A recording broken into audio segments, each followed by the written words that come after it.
once if you're alive. Blink once if you're alive.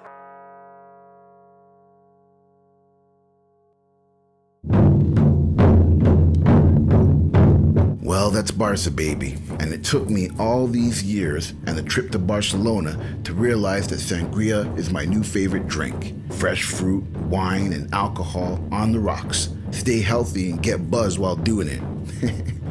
The food is absolutely incredible, from the fruits and veggies in the markets like the amazing La Boqueria to the meals when dining out. Beautiful. Now that I remember, it was actually a restaurant called Store Cafe that we stumbled into after Park Güell, where we ate a chicken and seafood paella that came with a free pitcher of sangria that started my love for that drink. From the grilled lamb and potatoes of Mellet del Gòtic down the street from Plaça de Catalunya, or the fresh Catalan farm chicken from Mussol on the rooftop of the Arenas de Barcelona for lunch. The spectacular noodles from Udon Noodle House for brunch to the Italian Job's unforgettable Fruit de Bosco croissant and beautifully decorated cappuccinos. The best croissant I ever tasted, made in-house and fresh for breakfast.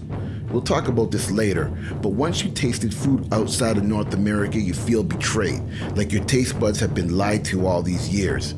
With a market like La Boqueria, where the who's who of Spanish chefs shop, it's no wonder everything tastes so damn good. The other thing is, the local fruits and veggies are not expensive either, which really frustrates you further. Anyways, the people of Barcelona are amazing, friendly, and helpful. Yes, they are busy, but they will take the time to help you. They are passionate, traditional, and full of life. Right from the kids playing football at such an early age, you know you have a problem when you gotta start putting signs up in certain areas of the city that say no football. However, it's not a problem when Spain keeps bringing home the World Cup and Euro Cup. Right up to the young people enjoying the 7 to 9 kilometers of beaches to the old folks dancing the sardana in the streets. Everyone is full of life. The architecture of Antoni Gaudí is awesome, from Sagrada Familia to Park Güell, Casa Batlló, and Casa Mila, and various light posts and street benches throughout the city. His fun, whimsical art style probably drives those with the need to have things symmetrical crazy. I love it. From the craziness of La Rambla to the serenity of Montserrat Mountain, unforgettable. This is Barca, baby.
Of Lagos are breathtaking orchard sandstone rocks and grottos by the Atlantic Ocean sheltering their beautiful beaches, such as the Praia de Dona Ana, Praia de Camilo, to name a few. During the summer, the small fishing port of Lagos has a non-stop party vibe. It has a lot of history to it as well, as in the 15th century, Lagos became an important naval center, and unfortunately, it also became the site of the first slave market in Europe. The town suffered badly from an earthquake in 1755, so most of the buildings today date from the late 18th and 19th centuries. I remember arriving in Lagos, Algarve, Portugal, late around 8 o'clock at night. A few hours earlier, I was in Pamplona, España, running with the bulls and wrestling with a 3,000-pound bull in the Plaza de Toros. So I was still on a natural, emotional high after only my third day in Europe, with 18 more days to go. So on a long train ride over to the southern Algarve coast of Portugal, all I could think of was, how am I going to up the ante and do something even more crazier than the encierro and dancing with a 3,000-pound bull with 3 left hooves, so the rest of my European adventure doesn't feel anticlimactic. As I checked into my hotel, there were a ton of pamphlets next to the concierge promoting all kinds of things to do in Lagos. But the one that stood out immediately, like a huge fairy comet lighting up the night sky, was the Algarve skydive pamphlet.